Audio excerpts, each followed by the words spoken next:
जोशीमठ में पहाड़ क्यों धंस रहे हैं, इसके पीछे की वजह तो हम आपको लगातार बताते आ रहे हैं, लगातार हम हर रोज आपके लिए उसका एक विश्लेषण कर रहे हैं।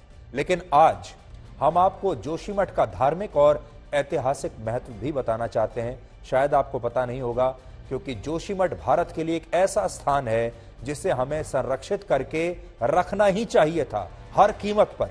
लेकिन आज इस शहर के अस्तित्व पर ही इतना बड़ा गंभीर संकट खड़ा हो गया है।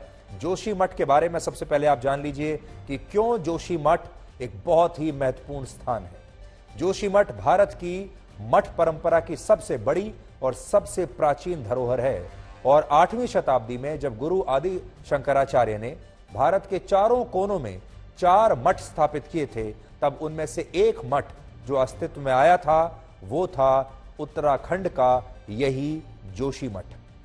4 जोशीमठ जो हैं वो इस वक्त आपकी स्क्रीन पर हैं। इन्हीं में से एक है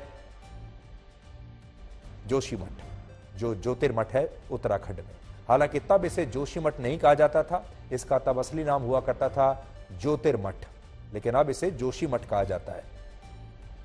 ज्योतिर्मठ संस्कृत भाषा का शब्द है जिसका अर्थ होता है शिव के ज्योतिर्लिंग का स्थल।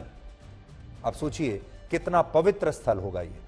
इसके अलावा स्थान को वेद पुराणों की ज्योति विद्या का केंद्र भी माना जाता है। और आपको जानकर बड़ी हैरानी होगी कि आज जोशीमठ के जिन पहाड़ों पर ये मकान दरक रहे हैं, सड़कें धंस रही हैं और जिस स्थान पर पर्यटकों का इतना जबरदस्त शोर है, वो स्थान प्राचीन समय में अपनी शांति के लिए विख्यात था। आज जो शोर शराबा आप जहां सुन रहे हैं, जहां ये सब कुछ हो रहा है, वो अपनी शांति के लिए जाना जाता था वो जगह।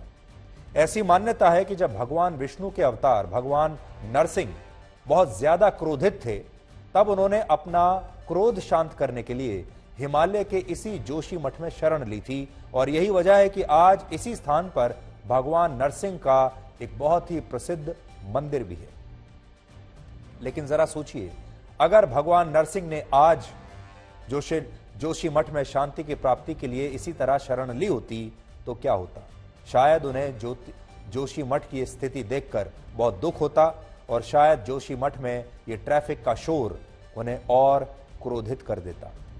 जोशीमठ की विरासत अध्यात्म की जड़ों को भी बहुत मजबूत करती है और इसी स्थान पर गुरु आदि शंकराचार्य ने सनातन धर्म के महत्वपूर्ण धार्मिक ग्रंथ जिसका नाम है शंकर भाष्य की रचना की थी।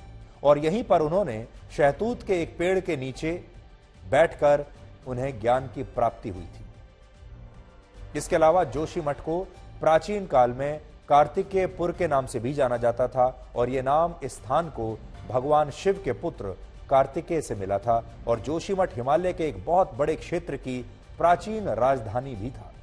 असल में जब यहां कत्यूरी राजवंश का शासन था, तब जोशीमठ यहां की राजधानी हुआ करती थी। और कई इतिहासकार मानते हैं कि कत्यूरी वंश के राजा भगवान राम की नगरी अयोध्या से जोशीमठ के इसी क्षेत्र में आए थे, यानी इस जगह का भगवान राम से भी एक रिश्ता है।